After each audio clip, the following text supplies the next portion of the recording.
Baik, Assalamualaikum warahmatullahi wabarakatuh. Hai, semangat pagi, pagi, pagi, pagi.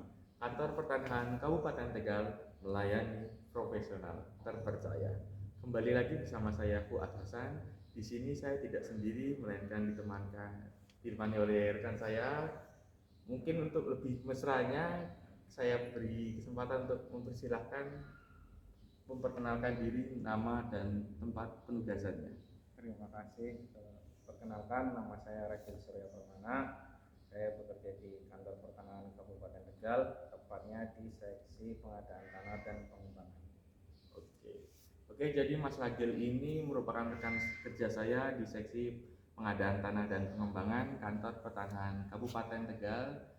Beliau ini sudah berpengalaman dalam pelayanan yang berkaitan dengan informasi nilai tanah.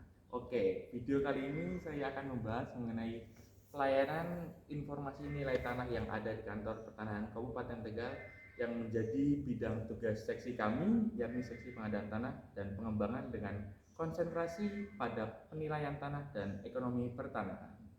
Dari layanan ini pastinya memberikan manfaat. Nah, Mas Ragil, siapa saja nih para pihak yang dapat mendapat manfaat layanan informasi nilai tanah? Oke, eh, untuk kegiatan pelayanan informasi nilai tanah ini memang sangat bermanfaat, terutama bagi instansi dan lembaga pemerintah baik secara vertikal, BUMN, pemerintah provinsi, kabupaten atau kota maupun masyarakat luas, baik perorangan maupun badan hukum untuk memperoleh nilai tanah yang wajar. Manfaat ini selanjutnya mewujudkan pengadaan tanah bagi pelaksanaan pembangunan untuk kepentingan umum. Oke, jadi gitu ya, bukan hanya masyarakat saja yang membutuhkan manfaat dari layanan informasi nilai tanah, namun baik instansi maupun lembaga juga memerlukan demi perwujudan pengadaan tanah bagi pelaksanaan pembangunan untuk kepentingan umum. Oke, by the way, menurut Peraturan Menteri Agraria dan Tata Ruang Kepala Badan Pertanahan Nasional nomor 19 tahun 2020 tentang layanan informasi pertanahan secara elektronik, di pasal 4 memuat siapa saja yang dapat memohonkan layanan informasi nilai tanah.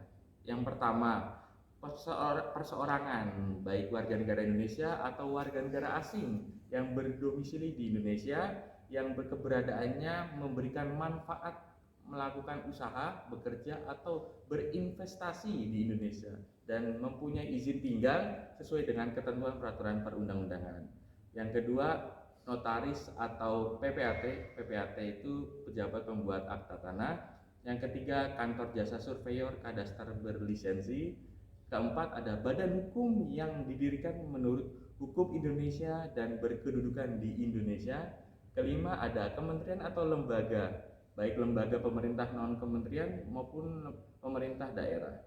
Keenam, ada badan-badan keagamaan, baik sosial, yayasan atau koperasi. Ketujuh, ada badan hukum yang asing yang mempunyai perwakilan di Indonesia. Oke, kedelapan ada perwakilan negara asing atau perwakilan badan internasional, dan yang terakhir pihak lain yang ditetapkan oleh menteri. Nah, Mas Ragil, tolong informasikan pada kita semua dokumen apa saja sih yang harus dipersiapkan pemohon untuk permohonan layanan informasi nilai tanah ini. Ya, baik.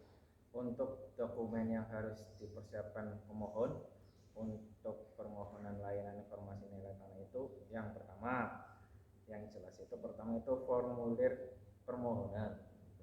Ya, terus yang kedua identitas penduduk atau kartu tanda penduduk beserta surat kuasa apabila dikuasakan.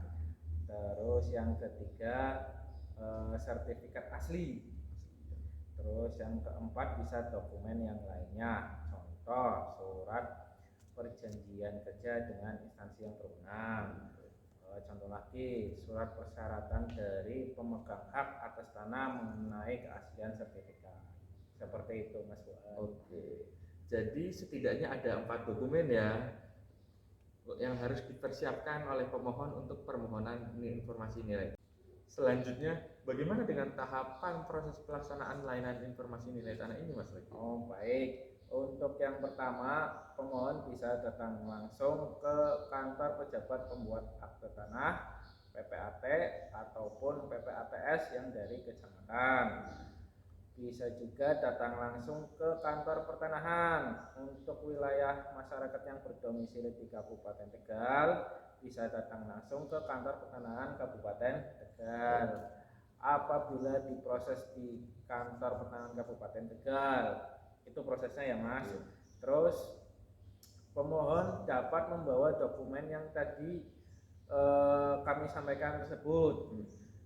Datang ke bagian loket pendaftaran dan menginformasikan ke petugas loket untuk permohonan informasi nilai tanah dengan memberikan dokumen tersebut.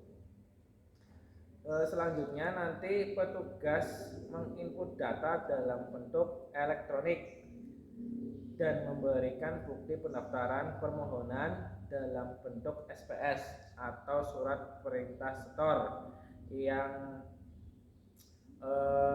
memuat informasi tentang data, yaitu berupa nomor pendaftaran, nomor berkas pendaftaran, terus tanggal pendaftaran permohonan, terus nama pemohon, terus kode billing pendaftaran.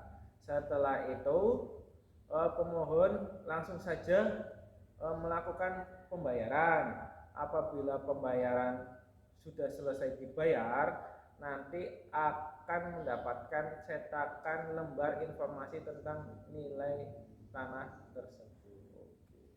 Baik, jadi for your information juga, tarif pelayanan informasi nilai tanah sudah diatur dalam Peraturan Pemerintah Nomor 128 Tahun 2015 tentang jenis dan tarif atas jenis permohonan penerimaan negara bukan pajak yang berlaku pada Kementerian Agraria dan Tata Ruang Badan Pertanahan Nasional yang dikenakan tarif sebesar 50.000 per bidang tanah. Pembayaran ini dilakukan melalui bank yang telah ditunjuk oleh Kantor Pertanahan Kabupaten Tegal dengan waktu paling lambat 3 hari setelah tanggal pendaftaran permohonan.